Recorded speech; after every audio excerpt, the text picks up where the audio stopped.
week, something related to the parsha, a mitzvah related to the parsha, but as Hashem will try to connect it to Yotis Kislev too. It shouldn't be too difficult. Parshas Vayeshev very often is Yotis Kislev, so it must be that they're connected anyway. All right, so in this week's parsha we have the mechira, the sale of Yosef Tzaddik. So I figured of all the mitzvahs to talk about, maybe it would be appropriate to talk about a mitzvah called Gainev Nefesh, the prohibition of kidnapping. That'd be the most it might not be something that jumps off the page as super exciting or super relevant or super optimistic, but we'll see. As Hashem, big Yisaitis and Avodas Hashem come from it. Again, as you know, something that we've seen all the time. You know, when you look at a mitzvah, look at a certain aspect of halacha, just in terms of the body of chitzonius. So it's limited. You know, so unless you're God forbid planning on kidnapping someone, these halachas are not so relevant. But in Pnimius, when you look in the soul, every mitzvah is interconnected with every other mitzvah, and that means it's interconnect with everything that's who we are. So all of a sudden, this mitzvah becomes extremely relevant, and in a certain sense, the whole lineage of Chassidus is really connected to this particular mitzvah. Okay, so let's begin to learn. So in Marmukah number 1, you have the pasuk that records this issue. It's in Parshas Kiseitze. Okay, and Sefer Devarim. So again, it comes up in our parsha because the Shvatim sell Yosef Tzaddik into slavery. But this Indian is pasuk in Parshas Kiseitze. So it says as follows, and it's all going to be revolving around sort of pulling apart this pasuk. The pasuk is Ki Yimatze Ish Gainev Nefesh Me'echav Mibnei Yisrael. If a person is found, a person is caught, who steals a soul, steals a Jew from his brothers, from the Jewish people, this Amr Bay, and uses him, in other words, uses him to work, or the Gemara says even something as benign as standing in front of a wind. Some level of hishtamshus, some level of usage. So he steals the person, kidnaps the person, against his will, obviously, and uses him for some sort of personal gain, benefit, whatever it is, pick up his bags, again, like I said, blocking the wind, whatever it is. Umacharai, and he sells him to someone else as a slave. Umeis haganavahu, this the kidnapper, the original the ganif, is put to death. That's a death penalty. You should obliterate all evil from your midst. So that's the pasuk. So this is called Gainev Nefesh. So that's Gainev Nefesh, someone that steals a soul. And so this pasuk is telling us it's a chiyav misa on that. It's capital punishment. And the pasuk tells us 3 conditions, 3 parts of this violation that you're chayav misa on. Again, the actual geneva, to steal the person. We'll see what that means to steal a person, but what's called in the pasuk, Gainev Nefesh, steals the person, kidnaps him. Number 2, his Amar Boy, uses him on some levels for something, Umacharai, and then sells him. That's what the pasuk says. These 3 things, that's the violation of Gainev Nefesh and Yechayiv Misa. Okay, so the sugya in Shas, it talks about this halach. It's basically a blot or so in Sanhedrin, Daf Pei Vav. That's the sugya over there. So there's a Mishnah in Sanhedrin, and Daf Pei that talks about this. It mentions just a few of the halachas. So we're not going to get too much into the details of the halacha. We're just going to be focusing on sort of the aside, the concept behind this mitzvah, and we're going to find, I think, we're going to see 3 opinions of the Rishonim in terms of understanding what is the essential nature of this prohibition. What's the essential nature of the problem over here? And then we'll see where that takes us. And again, in Nigla, you could have different opinions. So this goes like this way, this goes that way, and they're all just different. When you take those differences and then you put it in the framework of Pnimis HaTorah, then those differences, they still are different, but they're bringing out a nuance. Each one is bringing a nuance to each other. You'll see. So let's begin like this. The Mishnah in Sanhedrin, again, it's on Pei over there. So the Mishnah says as follows: Hagainev Nefesh Miyisrael. Now this Mishnah, this line of the Mishnah is discussing step 1. Again, so it's 3 steps that the pasuk says: actual geneva, the usage of the person, and selling him to someone else. So in terms of the first step, which is Gainev, what does it mean to do an act of geneva? What does that mean to be classified as a Gainev Nefesh? Chas v'shalom. Even before you get to the next steps of actually using the person and selling him to another person, but you know, what does that mean to be Gainev Nefesh? Says the Mishnah, Hagainev Nefesh Miyisrael. If God forbid a person kidnaps whatever, steals another person, Eina Chayiv Ad Sheyachnisenu L'Rishusai. It's only called geneva. It's only called geneva unless the ganif brings the person, the nignav, the one that's being stolen, into his rishos. This is like the Mishnah. You have to bring the nignav into your rishos as the ganav. Now that's what the Mishnah says. What does it mean to bring into one's rishos? That's what we're going to see. Now in Marmukah number 3, the Gemara records a brisa that gives a little bit more of a definition of what this means. So the Mishnah says as follows: Ganvai, if let's say, again the ganav steals the nignav, right? So a person steals the person. Again, we have to see what that means. V'loy machrei, but doesn't do the final step of selling to a third party, right?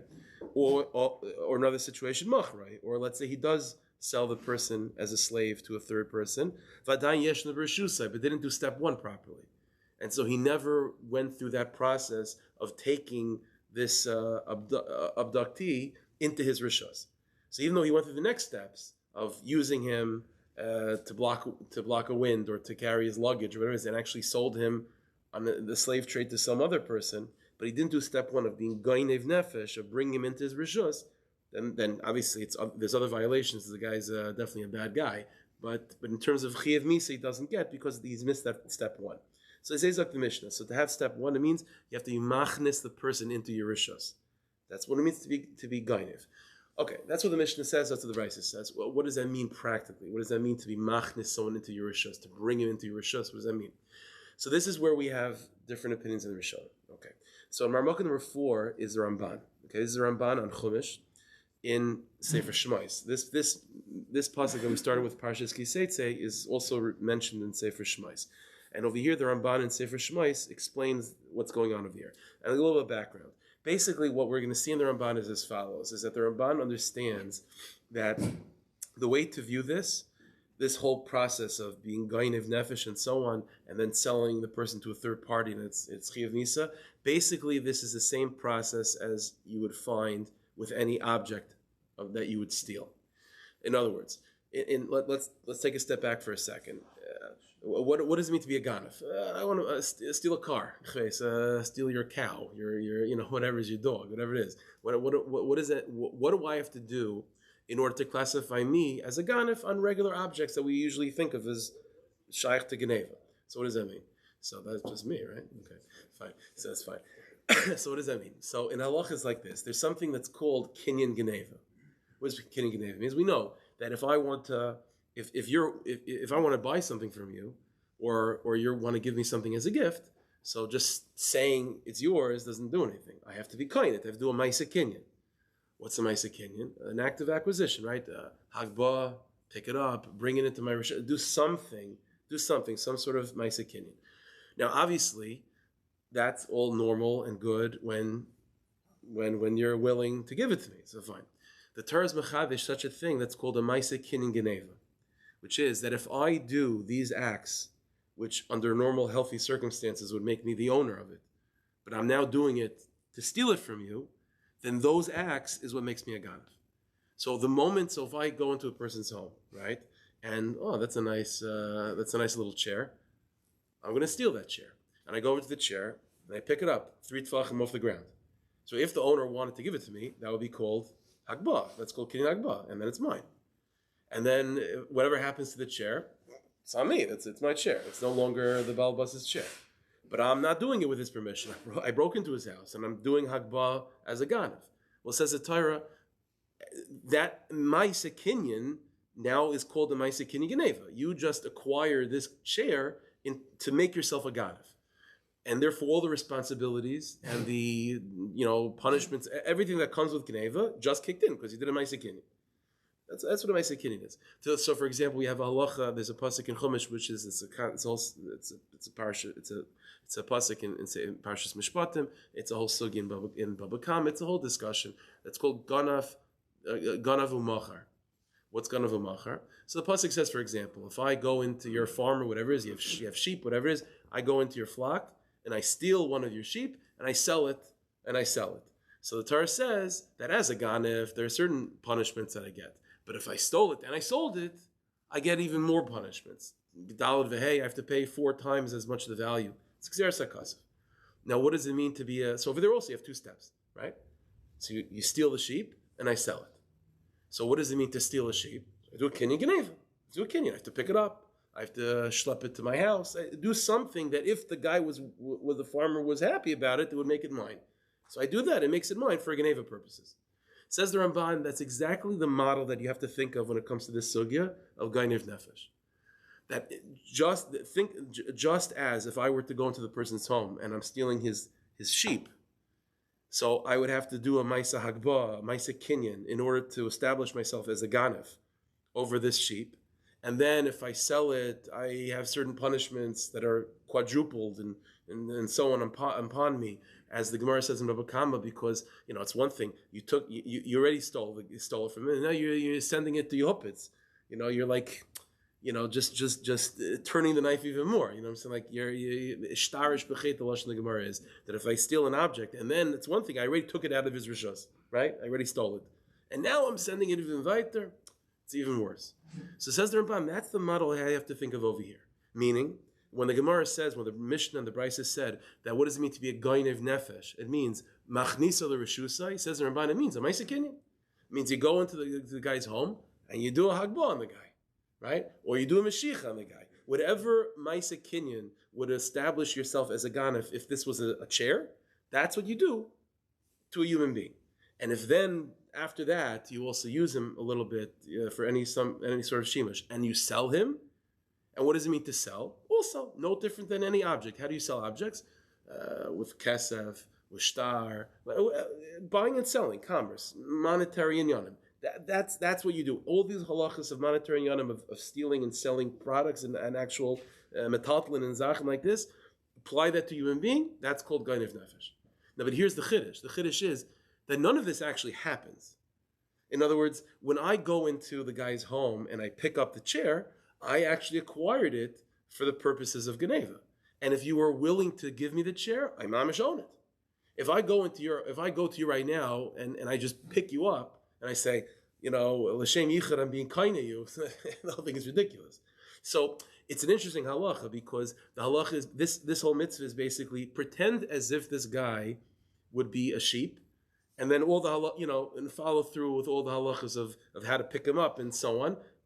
But he's not a sheep, which means that you can't own someone, you can't buy someone without him willing. There's no such thing as the whole thing is like it's as if you were gonna, as if you're a macher. If I sell him, the mechira, there's no actual mechira, right? The guy's not willing to be sold. There's no mechira over here. So it's like an interesting halacha where nothing really is happening, like technically speaking, but you're going through the motions of what would theoretically do something if this guy was a sheep. Right? If the guy's a chair, then taka me picking him up and then selling the chair to some other guy. So halachically, in terms of Geneva level kinyanim, that other guy owns the chair right now.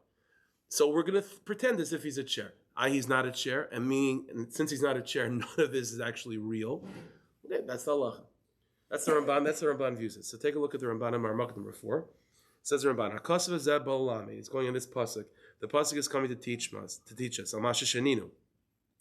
Meaning this is the pasuk, says the Ramban, that's the root of that Mishnah in Sanhedrin that we saw in the second Marmokim. Hagainev nefesh ein chayiv ad sheyachnisenu l'reshusai.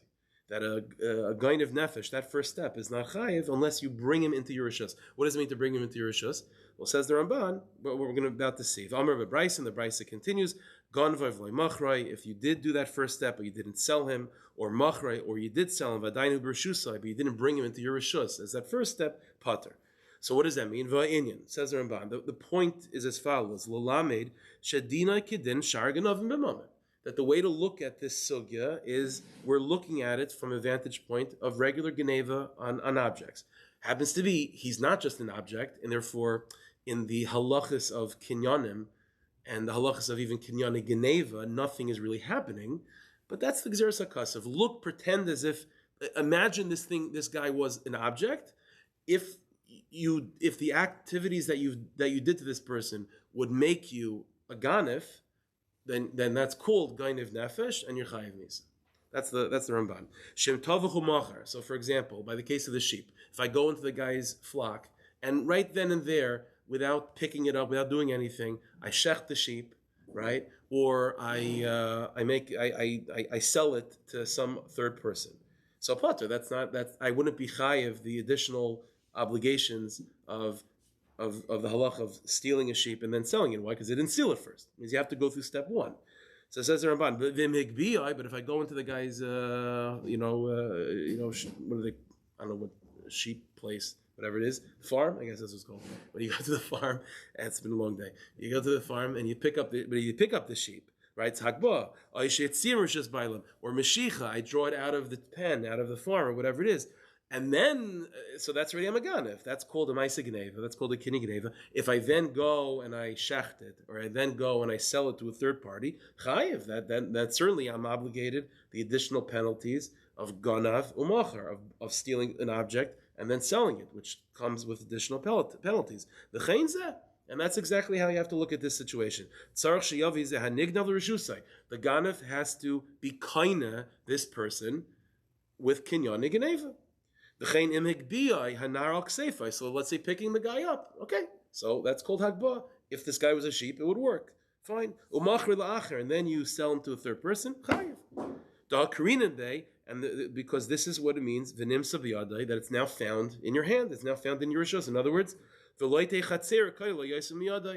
Hilchas Kinyanim, you could acquire something by putting something in your rishos, or you could acquire something by having it in your hands. So either case, the point is I have to do a ma'aseh kinyan on this guy to establish myself as a ganef, as I would if this was a sheep or this was a chair. So that's what I'm doing to a person. The whole thing is ridiculous. By picking him up, I'm not actually making any kinyan. He's a human being. He's not a chair. Imagine he is. That's the halacha. That's the way the Torah works. The chein mashenemer machrai, and the same thing is the final step, selling the guy. What does it mean to sell him? Well, says the Ramban, shetzarach kinyan k'mishpat hakniyos. Also, kinyanim in the world of kinyanim. In other words, says the Ramban, a chiddush, this guy could be sitting in his living room, and he doesn't have to actually move from his house. But the way the process is working is that I went into his house, I picked him up off his sofa. Kenyan, I was kind to him, fine.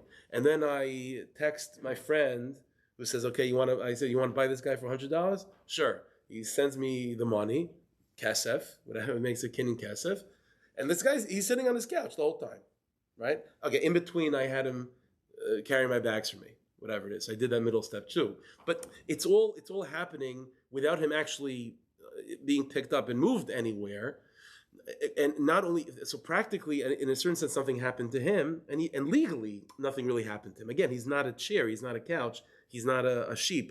Picking him up and having this monetary transaction didn't actually do anything, but it would have done something if he was a sheep, and that's the halach of the Torah. Huh?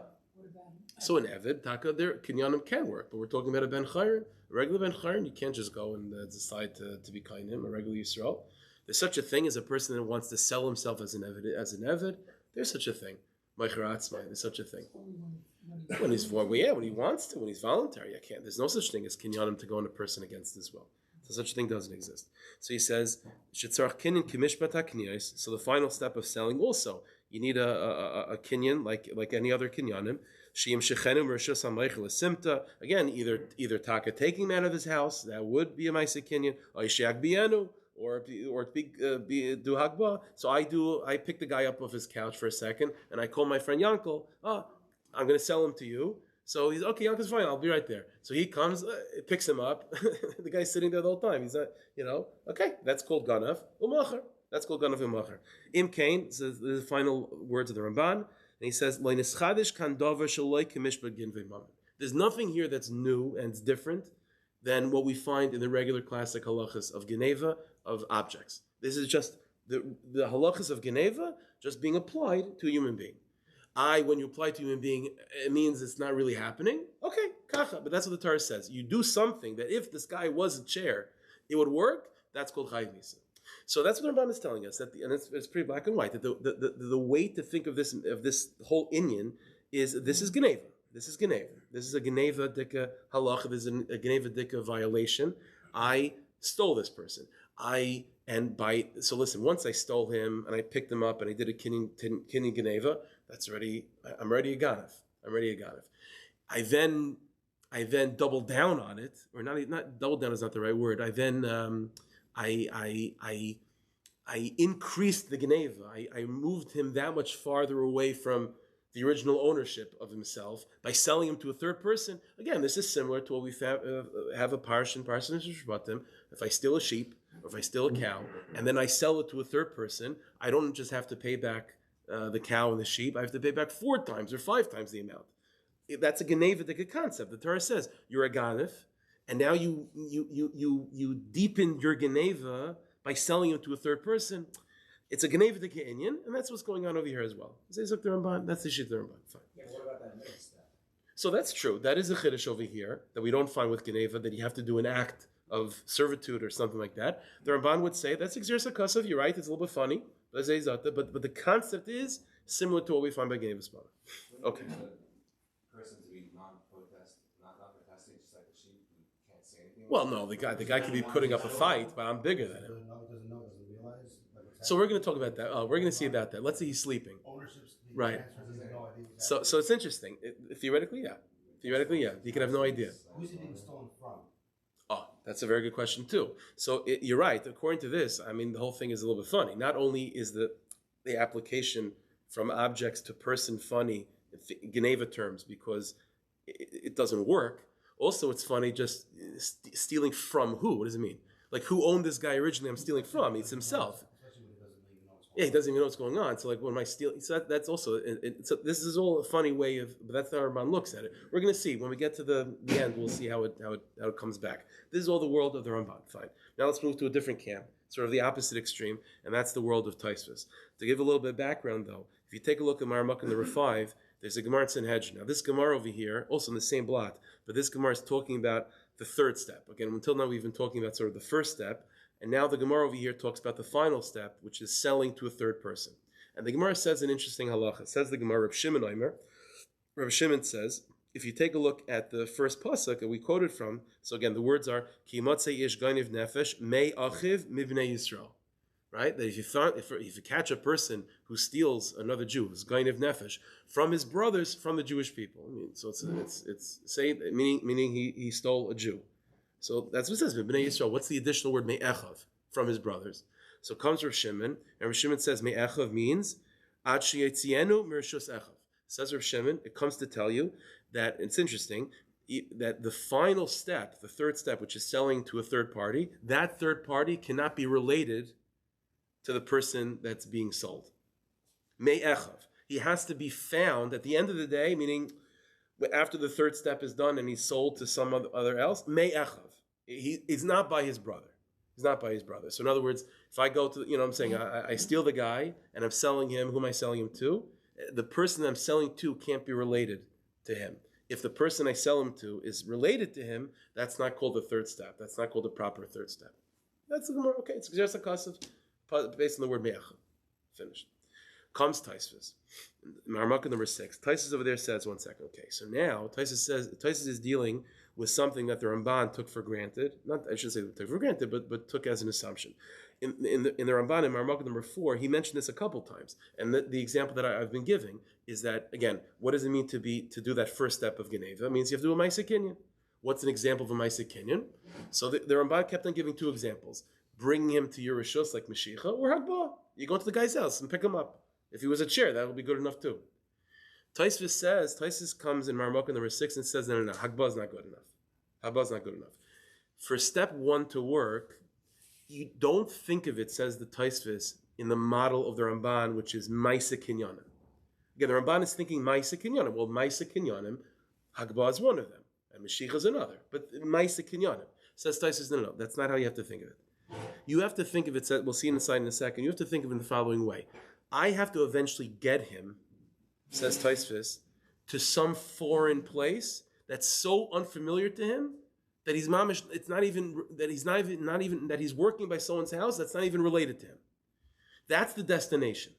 Says Tosfos, if that's where I have to get, then the beginning of that journey cannot be just him on his couch being picked up.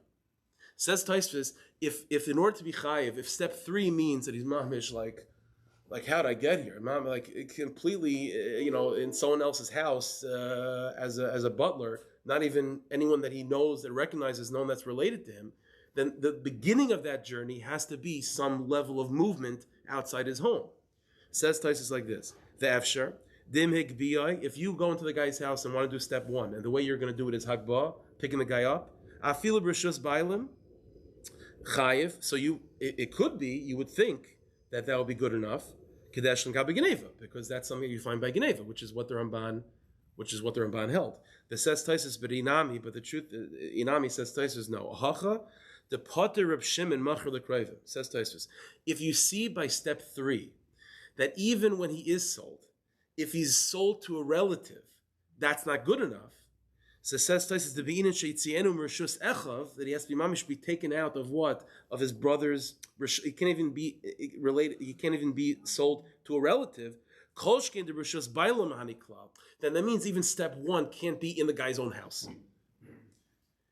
Let's understand where's Taisus coming from, and then when I explain where Taisus is coming from, this will make more sense. Whereas the Ramban viewed this whole inyan, this whole sugya, from Geneva perspective. That was the main thing. You need a step 2 and step 3. That's just to make the Geneva even worse. But it's a Geneva dika sugya, just like by a sheep, that there's a such thing as stealing and then selling, which makes the Geneva worse, and I get increased punishment. Same thing over here. That's not how Taisus is thinking of it. Taisus is thinking of it from the opposite end. That the real aver over here, and the real problem is not Geneva. It's that I'm selling a Jew into slavery. I'm taking someone that was a ben chayrin, that was free, and I'm selling him on the market. In other words, Taisus doesn't view this as just a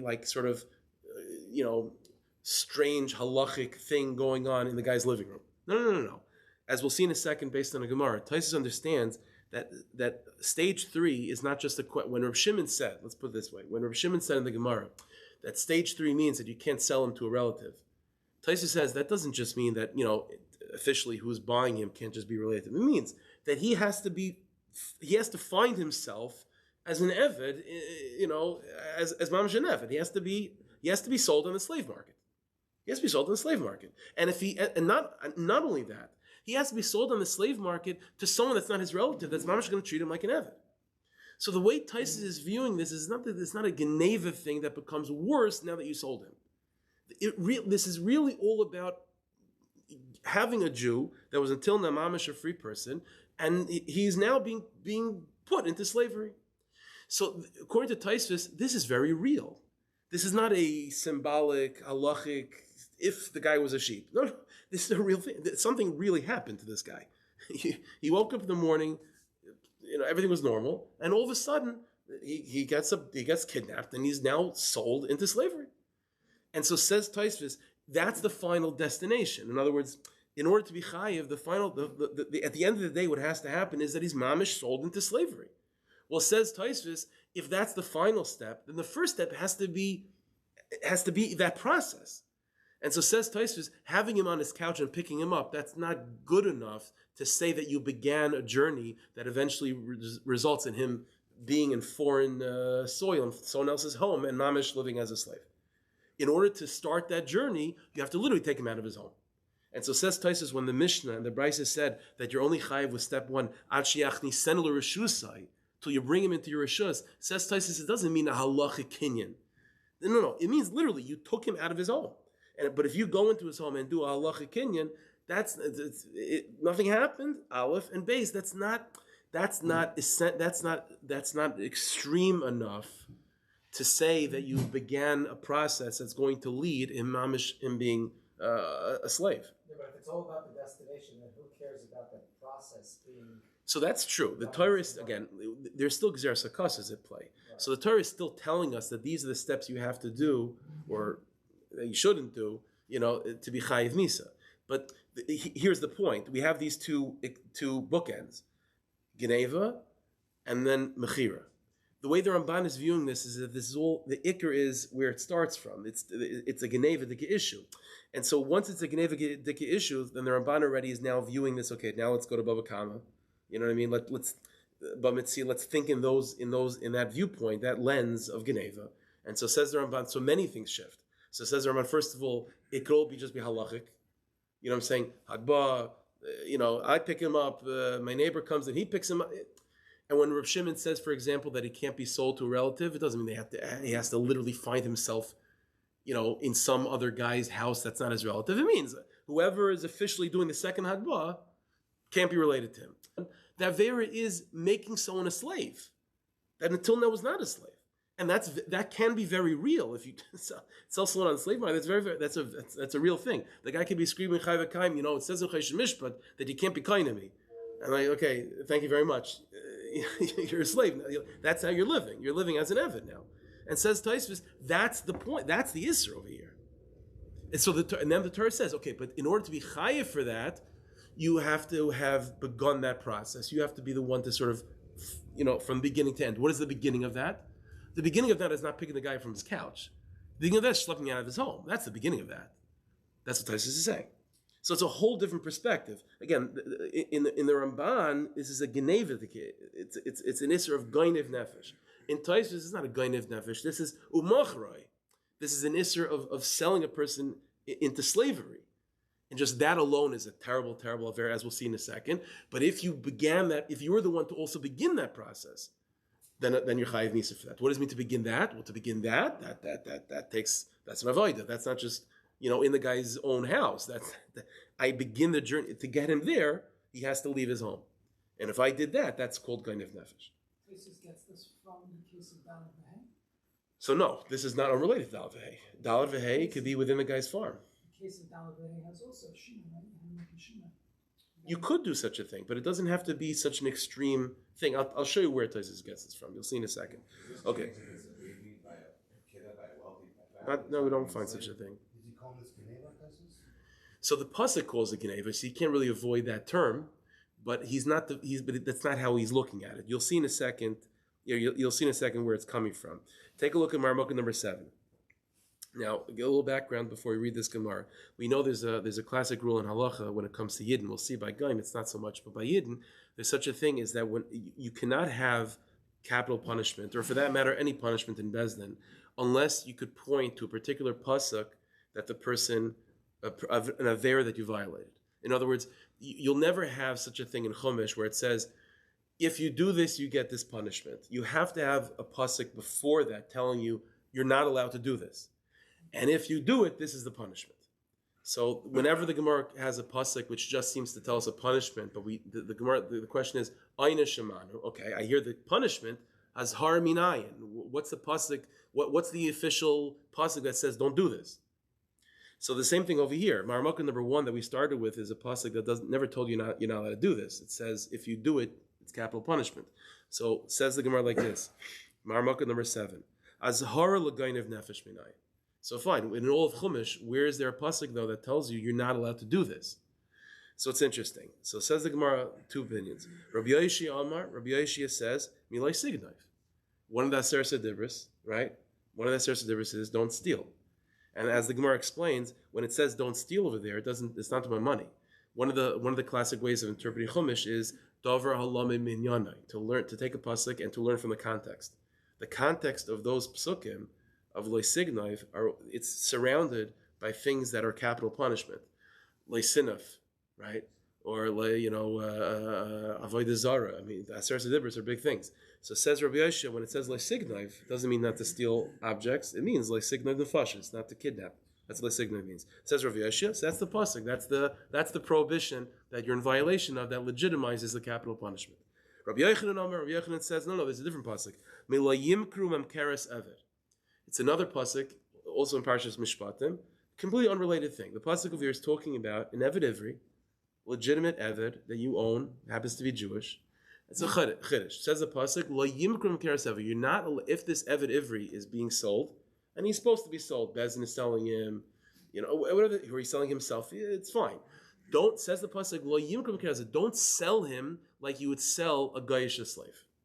What does that mean? So the Gemara doesn't fill in the blanks, but I'll fill it in for you.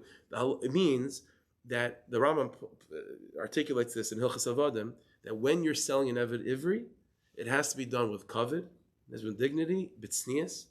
It's supposed to being, on the open marketplace, you put the guy up there and says, who wants this piece of meat? Chas v'shalom. For an Eved Ivri, you don't do such a thing. And if a person sells an Eved Ivri on the open market as if he's an Eved Kanani, something like that, you're in violation of L'yimkrum Memkeres Aved. Says Rabbi Yochanan, that's the prohibition that you're in violation of that legitimizes the Chiyav Misa of Gainev Nefesh. As Rabbi Yoshia says, Leisignov, Rabbi Yochanan says, Liyimkrim Mekeres Aved. And says the Gemara V'lei Pligi, the truth is, there's no real machlekes. They're both, you're in violation of both. Marka Chashav Lav de Geneva, Umarka Chashav Lav de Mechira. Right? There's a step 1 and a step 3. So the step 1 is Leisignov, and the step 3 is Liyimkrim Mekeres Aved. Okay, so at the end of the day, they're both, these are the two lavin that are in play, in this sugya, and the punishment is going to be, sort of coming from these two prohibitions. But at the end of the day, again, so why is Rabbi Yosha picking one, and why is Rabbi Yochanan picking the other? I mean, they both agree that these are two different lavin, you know what I'm saying? So they both knew all of Chumash. To me, again, you can definitely suggest, you could sort of hear these two shittas in the Rishonim from these two opinions. If you were the Ramban, right? And the Ramban is being asked, what's the lav that is ultimately fueling this whole sugya? The answer is Leisignov. Okay, there's a Leisignavu, which is talking about objects, and there's Leisignov talking about people, but it's Leisignov. If you were to ask Tosfos, what's the lav that's fueling this whole sugya? Well, you're selling a Jew into slavery. Yes, of course, it has to start with the Gain of Nefesh. You have to start with the process of Geneva. But it's all from the vantage point and from the viewpoint of Layim Keresavid, not to sell this. The Rambam, for example, writes in Sefer Mitzvahs that's what it means to do Mechir over here. The final step 3, not like the Ramban, the guy's on his couch and picking him up. No, it means that you have to mamish sell him in the marketplace like he was an Eved Kanani. That's how you have to do it. And so that's how Rabbi Yochanan is coming. I'll give you an example.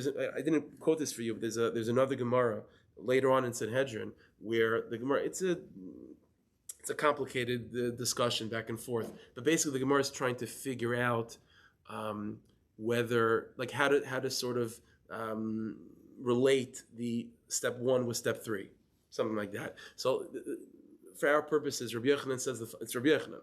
In this other Gemara, which again you don't have in front of you, but Rabbi Yochanan's language, that Gemara is Geneva ischalt de mechiri.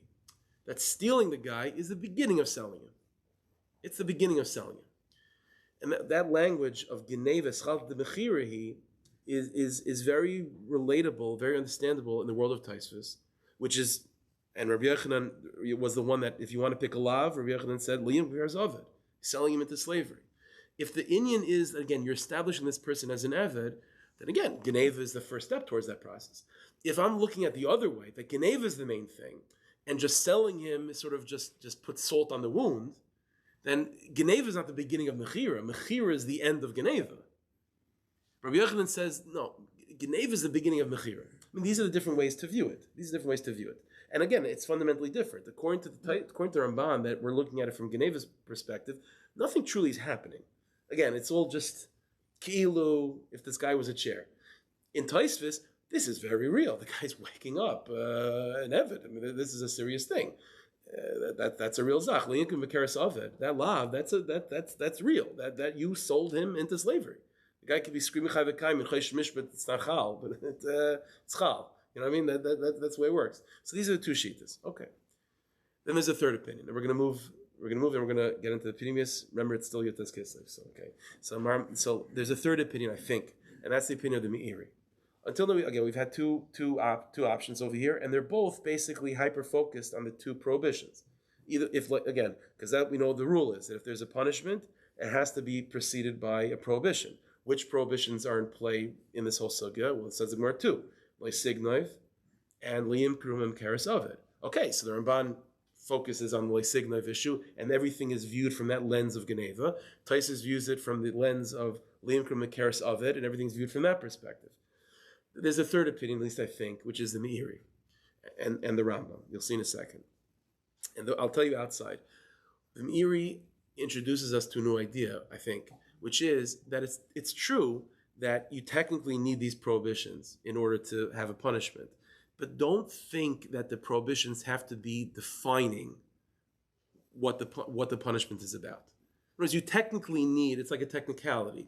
You're not going to be able to be given a punishment in Bezdin unless Bezdin can say you violated this prohibition. But don't think, says the Meiri, that prohibition has to be the definition of what's going on over here. I mean, until now, that's how Tosfos and the Ramban are working on it. Like, these are the prohibitions. So these are the lavin that are clearly defining the sugya. Says the Meiri, well, slow down. You have to be in violation of one of those prohibitions, but Lav dafka do they have to define what's going on. Therefore, the Meiri, I think, suggests a third possibility, which is that it's not a geneva. It's not like treat him like it. If he was a chair, you were a ganef, and it's not about making him wake up in slavery. It's about having absolute control over the person. That's the Indian. When you are in absolute dominance over another yid, that's chayiv misa. Under these particular steps, geneva, using the person, then selling him, and of course, in those processes, you have to be in violation of some prohibition of leisigniv, lirum kerasavid, but it's not geneva, and it's not making him an eved. It's being in control. And what do I mean? What's the nafkamina? How do you pick this up? So it comes to Mir like this, a chiddush. Mir says this halacha, this whole concept of being chayav misa for gain of nefesh, applies to gaim too. Meaning it's one of the seven mitzvahs v'neiach, one of the mitzvahs v'neiach. This fits in one of the seven mitzvahs, but it's interesting. By gaim, they don't have all these conditions, right? I mean, here would be the perfect model. If this mitzvah were to apply to a guy, then the guy wouldn't have these particular technicalities of step 1, step 2, step 3. But if this applies to a guy, you'll be able to just hone in on some zach. Like what's the ikar inyan? And says the Meiri, we find this by a guy. Take a look at Marmuk and the Rate, you'll see what I mean. Says the Meiri, this is in Sanhedrin, Daf Nun Vav and Aleph. Says the Meiri, Hageneva. Geneva, stealing, is one of the Shemis of V'neinayach, right? It's one of the seven mitzvahs they have to keep. And the halach is, by the way, if a guy violates any one of the seven, it's already chayiv misa. So you don't need special chumras. Like that's it. Says the Rambam. Says the Meiri, Ben Noach Neragov. Right? Geneva is one of the things that a Ben Noach is killed on. Vein shaganav agazel mammon. Geneva means either stealing money. Aisha ganav, aisha gazal, ay onas nefashis. Says the Meiri, but in Geneva, in that category of Geneva that applies to Goyim, it includes stealing objects. It includes, so to speak, stealing people. Okay, fine. That would be like Ramban, dik away. But as the Meiri, but it includes, chas v'shalom, an inyan of Dina. Or like in the last week's parasha, the inyan of when Shechem forced himself upon Dina and violated Dina. That would also be in this category of Gainev Nefesh that a guy is chayiv misan. 1 second. That's a terrible thing. That's a terrible violation of someone. But Geneva? Avdus? Like which one is that? The answer is neither. There's no Maisa Kinyan. It's control. It's dominance. It's being in control of someone in a horrifying way. That's and so it says in Meiri, that's Nichlan Geneva. That when the Torah says we are Gainev Nefesh Umacharai, you're Chayiv Misa. By a Yid, it comes with these technical details. You have to have step 1 and step 2 and step 3, all these things. By a guy, you could pull away all those technicalities and just the inyan, if it applies to a guy, he's chayiv misa. And what is the inyan? Says the Meiri, being in control. Being in control. Ad kedei kach, that even just being a ma'anes, chas v'shalom, that's already chayiv misa, mitzad this halacha. Says the Meiri Vayter, he says like this, K'may shemar b'shchem. V'afil yifas tarbe mochama, v'chol she'asekein guy b'guy, v'kol she'ken guy b'yisrael daranayse. So according to the Meiri, we have this new way of viewing this whole inyan. Let's go back to a Yid. Says according to the Meiri, it's true, step 1, step 2, step 3, but it's not so much about Geneva per se, and it's not so much about, again, making the guy a slave. It's about creating a scenario where I am in control of this person against his will. That's the side of the Yisr. Again, in order to be Chayiv Misa for that, so as a guy, if you just isolate that Nakuda in an extreme way, Chas v'shalom, like by a case of Dina and so on, that's already Chayiv Misa. By Yid, it has to have more stipulations and details. There has to be a step 1, a step 2, a step 3, and so on and so forth with Gedarim. And you have to be in violation of some prohibition, whether it be Leisigniv, whether it be Liyukam Karasavid. But those are all technical details. The Etzem Inyan is being in control. Now take a look at Maramukah number 9. I think this is also the sheet of the Rambam. The Rambam has an unbelievable chiddush. And this is something that Chaim was referencing before. The Rambam writes in Hilchas Geneva the following thing. He's talking about these halachas, and says the Rambam, V'cheinim gamva, let's say I steal the guy, V'hu yashin, he's sleeping. So he doesn't know he's being picked up, right? v'nishtamish boy, and then I use him to block a draft or something. V'kushu yoshin, and he's still sleeping. U'macher, and I sell him. V'adainu yoshin. This guy's he's out cold and he's still sleeping. Says the Rambam, he's a potter. Why? Let's work it through for a second. If I'm thinking Ramban, who cares if the guy's awake or not? Even if he was awake, the whole thing is not really happening to begin with. So who cares if he's awake or asleep? Was there a Maisa Kinyan Geneva? So who cares if he's awake or asleep? If I go, let's say Taisvis, that what the Indian is, he was sold into the slave market. So again, what is the difference if he's awake or asleep? When he wakes up, he's going to find himself as a slave. But if you think of it in the terms of the Meiri, that this is not about Geneva and it's not about slavery per se, it's about control, it's about dominance. Well, if this guy's asleep, then everything I did, step 1, step 2, step 3, is not showing my control over the guy. The guy's sleeping anyway. If he's awake and he's able to fight back, and I'm able to nevertheless do what I want with this guy to step 1, step 2, step 3, that means I was in control. When the guy's asleep, so everyone's in control. That's not called. He's gonna wake up and he's sold already. But the Maisa, the things that I had to do which was a Maisa of being in control of the person. It's true, maybe he's sold and then someone else is in control of him. But as far as me is concerned, I didn't do anything to be shoylet on the person. It's that level of being poil on the guy, that this person is a nifal. He's nifal and poil, like he is like I'm the one that's active and he is reactive in a certain sense. He has to be awake for that. This is Mardik Chiddush, but it makes sense in the world of the Meiri. So this is what we have so far. 3 shittas in the Rishonim. Yeah? Okay, so we're going to move a little quick right now, but the next part you guys are used to anyway, so it'll be fine. So you have 3 shittas in the Rishonim, again, to view this Inyan. Again, is it a Geneva thing? Is it that now he's an Eved? Or is it just the fact that he's not in control of himself? And I was in control. Like he's not, again, if he's asleep anyway, he's not in control. But I put him in a situation where he's not in control. Okay, so it's like this. In the Yutas Kislev is about the Baal Tanya becoming free and teaching Teres Chassidus. So in the Hakdama to Sefer Tanya, Baal Tanya says that everything he taught is mipi svarim v'seifrim, from books and from particular scribes. So the Kabbalah is that the seifrim, the scribes, the people that he received from, that's Mezut Shemagid and Baal Shem. What are the svarim that he's coming from? So there's different versions, but one tradition is that he's referencing the Maharal. The Maharal is a major Yisayit to Teres Chassidus. So I'll explain this in a Maharaldic way. In the writings of the Maharal, we find the following idea, that every single one of us is comprised of 2 parts. I mean, there's different ways to say it. The more language that we're used to is like neshama and guf, body and soul, right? Soul and body. In the language of the Maharal, the language that he uses is chaymer and surah.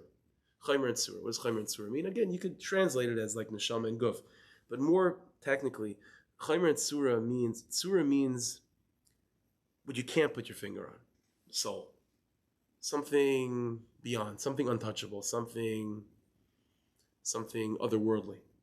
And then you have chaymer. What does chaymer mean? Chaymer means guf. Chaymer means it's physical, tangible. In the writings of Maharal, we find that one of the basic qualities, if you had to sort of define one of the differences between chaymer and surah, again, chaymer means physical and tangible, where surah is something more ethereal and spiritual, conceptual, and so on, is the following thing, is that the nature of tsura, writes the Maharal all over the place, the soul and spiritual and not so tangible, is that tsura is never affected. Tsura is never affected. Tsura is always in charge. It's the nature of tsura. Tsura is always in charge. Tsura is never the one that's affected. Tsura is never controlled. Tsura is never controlled. Tsura needs vessels. The soul needs a body to be viewed through and to make itself known. But ultimately, the neshama is not. Neshama is not mitayri. Finished. You know what I mean? It is what it is. Mitzad sheni chaymer. What's chaymer? Chaymer is physicality by its very nature is nifal. It's automatically manipulated. It can be manipulated. It always is manipulated. It's malleable. It doesn't have anything of its own. I'll give you an example. In the writings of Maharal, we find this all over the place. That in the world, there's a certain material which is everything's physical in the world, obviously, but there's one material which is mamish super chaimer, and that's water. Why? Water is whatever shape you want it to be. Water doesn't have its own shape, right? You could take take the Brooklyn Bridge and drop it in the water for 1 second.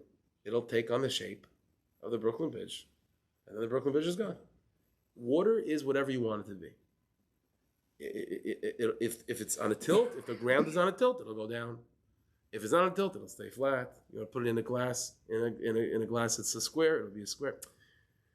The word chaymer also is related to the word chamor, which is donkey, right? A donkey is also a very chumristic animal. It doesn't have any of its own deis. It'll schlep. You want to put 10 fridges on its back, it'll schlep. You want to it'll try. It doesn't. It's nifal. It's in the right moral. It's a bechinas of eved. The nature of chaymer is that it's always affected. And right to the moral, because of that, of a person, the more chaymer a person is, and the more less backbone, the less you're on a mission to change the world. Rather, you're in the world just being affected by it. Then what's automatically going to happen is that you are then going to become an eved to all the low things in the world, right? Because then everything is dominant over you. Everything tells you what to do. Look at the Maral in Marmukah number 10. This is again in the Zakdomatik verse Hashem. Ki achaymer hu eved. Once you have that transition, now the person, God forbid, is again, every single one of us, we come into the world, and the ideal is, obviously we have chaymer, we have a physical body, we have a part of ourselves which is always like taking everything in, right? But we have a neshama that the Rebbe Hashem gives us, which is not supposed to be taking things in, it's supposed to be outputting. And so if a person has that, it's gevaldik. But once a person says, okay, tzura, see you later, done. And instead of the tzura being the one that's in charge of the whole thing, the chaymer side of the person just says, you know what, I'm going on my own. Then what happens? All of a sudden, wow, he comes, it's like, eyes wide open, wow, it's an amazing place. And everything is like, a chaymer person is the guy that's, any pamphlet that they're handing out, if they still do that stuff, and then, like the subway, sure, why not? You know what I mean?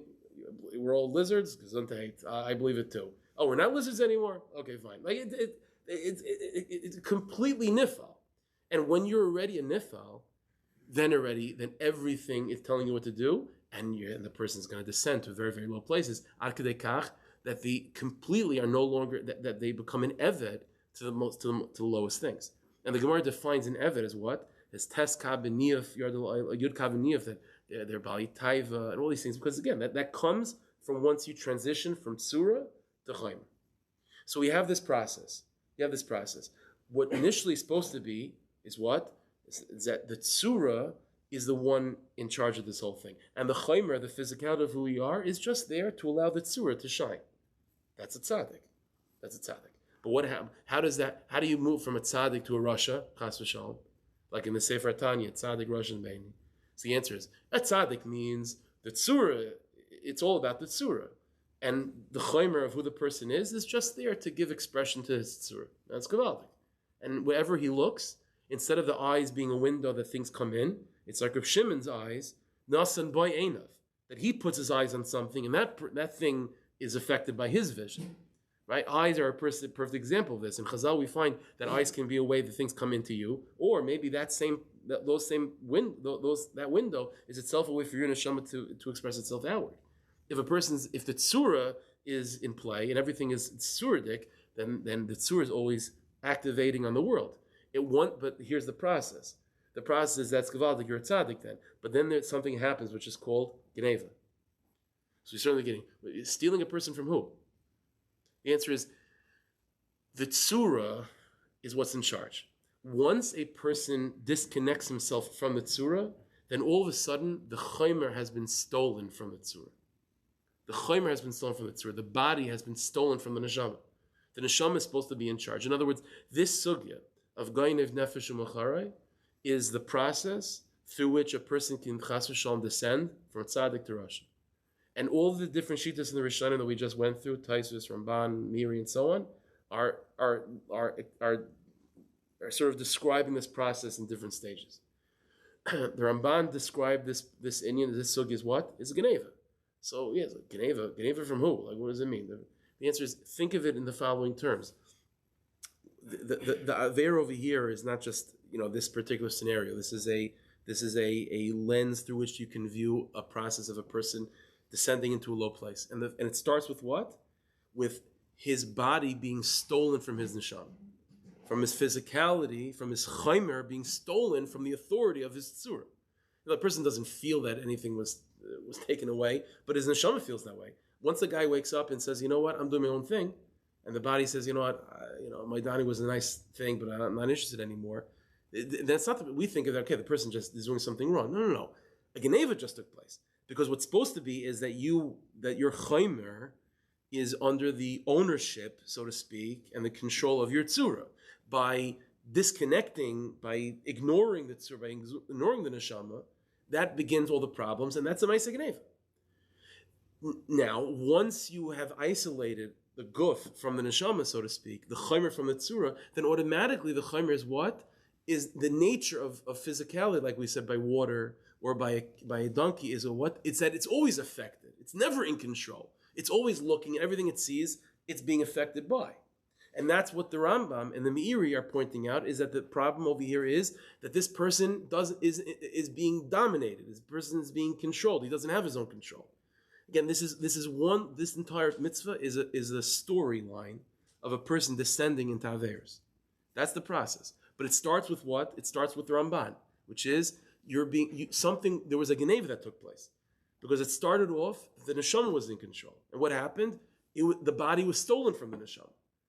That's step one. Step two, now that the body has been stolen from the neshama and it's on its own, it has no control. It has no control. Its very nature is to receive.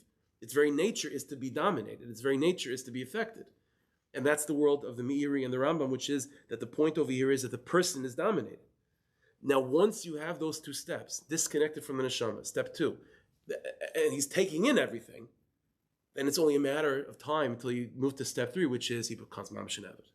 He becomes mamash an eved. And an eved means low, unable to climb out of the things that he's gotten used to. And so all of a sudden he finds himself in that situation that he's stuck doing Averis and so on, and he's an eved to his Yetzar. Where'd that start from? It didn't start out of nowhere. It started from a longer story. The story started with, first there was a Geneva. First it's all this sugya of Kimatz Yish Goynev Nefesh Me'achav. This is the sugya that's describing the descent of a Jew Chas v'Shalom into a low place. But these three shitas, the Rishonim, are describing like it's all point like at the end of the day, this guy is stuck in low taivus, in low inyanim. But like, how'd this happen? So the Rishonim come and fill in the process. So the Ramban says, well, stage one, there was a Geneva. He was stolen from himself. His body was stolen from the rishus of his neshama. Step two, and now that the neshama is separated from the guf on its own is always being affected and always being dominated. That's the Rambam. And step three, Himash becomes an evet to low things. That's Taisus. But what we see from all of this is, so what's the Eitzah? The Eitzah is, and this is the great secret, go back to the Ramban, because it all started from that first step, right? Which is what? That the guf was stolen from the neshama. According to Ramban, if you remember, it's not real, right? Right, the way of the Ramban, right? The guy goes to the guy, halachically, nothing happened. So what does that mean in Pnimius? It means in Pnimius, although it might seem that there's such a thing, that this whole process gets started with what? Which is, the guf is severed from the neshama. And oh my gosh, then the body is being affected and then he gets stuck into katnus and small things and avdus. But comes the Ramban and says, Chavra, it all started because of a Geneva that took place. But there's no such, it's all fake, it doesn't really happen. So let's translate that into Pnimius. Translate it into Avodas Hashem, it means that the very beginning of this problem, which is that the body was taken away from the rishus of the neshama, it never really happened. It can't really happen. Varaya, aren't you alive? If a person's alive, that means ultimately the guf is not disconnected from the neshama. Can't be. If it happens such a thing, then the person wouldn't be alive. Which means that even though you're living a life which assumes that you have been disconnected from your tzura, and because of that you're affected, and because of that you can't get out of the habits that you've found yourself in, but the whole thing is really a dimion, because that first step, which is goynev nefesh, from the viewpoint of Hilchas Geneva, really such a thing is not possible. And so the Eitzah, so what's the Eitzah? So this is what Teres Baal Shem Tov is about. The Eitzah is just allow your neshama to shine through. Baal Shem Tov, my neshama, I lost my neshama a long time ago. My body was stolen from this neshama a long time ago. Says Baal Shem Tov, that didn't really happen. It just means you haven't been living with your neshama. It means your neshama has been in the background. It means it's been hidden. God's presence in the world that wasn't really taken away. It's just in the background. It's just in the background. No, so what do you have to do? Ignore the fakeness and get to the truth. The truth is your neshama never left. And this is exactly the Eitzah of the Derech Avodah of the Baal Shem Tov, which is not to focus on the Ra, because once you focus on, okay, I'm already an Eved, so now I have to go back. I have to go backwards. First, I have to get myself out of Eved, and then at least find myself back as a Chaimer that's being affected, and then I'll try to rediscover my Tzura. Impossible. It's not going to happen. What you have to do, therefore, is what? Is just ignore all of that, but be makashi yourself to the deepest truth of all, which is that you never left God's presence. Your tzura has never really left. Reconnect yourself to that. Because this all started from the vantage point of the Ramban, which was that this whole sugya is a geneva dikadin, but the Ramban himself would agree that nothing really happened technically. It's all as if the guy was a sheep, then the guy's not a sheep. Take a look at Marmukah number 11. Okay, we'll just end with this. This is a mimer from Rav Hillel Paritcher, one of the great Chassidim. About Tanya, Mr. Tzemach Tzedek, there's a mimer in Pesach Sheni. He says the following thing: Al Kein Hayatzas Admor, that the Eitzah, the Derech Avodah of the Baal Tanya was Loi Lasik Elarak Ba'Avodas Hiskashrus Be'etzem Elukus Ba'oimek Hadas. So the Baal Tanya, you want the person. The context over there is he's talking about a person that finds himself stuck in a low place. How do you get out of it? Baal Tanya said, not by thinking about what you're stuck in. And not by trying to climb out of the quicksand. Not going to happen. What the Baal Tanya said, what you should do, be makashi yourself in an unbelievable deep hiskashus of das to godliness. And the guy said, godliness? You know what type of avdus I'm stuck in, and you're talking about tzura. My tzura has been stolen from a long time ago. Says about Tanya, lahadam, the whole thing is not true. You still have a tzura like you always had. Be makashi yourself to your tzura, and you'll find, and you'll realize, and you'll see that you're talking not an Eved. That's all. Don't try to make yourself ice Eved. Realize that you never were. That's the Eitz of the Baal Shem Tov. And he said, and all the evil will disintegrate. That's the Yesod of all Chassidus is about, is to realize what the process is in terms of how you felt at such a low place of Avdus. But when you actually trace the steps, you'll realize that step one was actually just a dimyan. It never really happened. It's not possible to be Gain of Nefesh. It's not really possible. And so that's what's going on over here. So that's the Derech Avodas Hashem. As we started, again, this is a sugya. Okay, kidnapping. It's not whatever. It's mamish relevant. It's mamish. Our Avodas Hashem is to be mekayim this sugya. So Hashem shall help us in the schus of the tzaddikim. Of Yudas Kislev, we should be zeicher to mekash ourselves to the Derech Chassidus and Derech Sefer Tanya, Yisai Sefer Tanya, and to realize that Einam Ovada and just mekash ourselves to the real truth that's underneath all things, and may a little be shown that we're talking out of Okay, Yashakayach.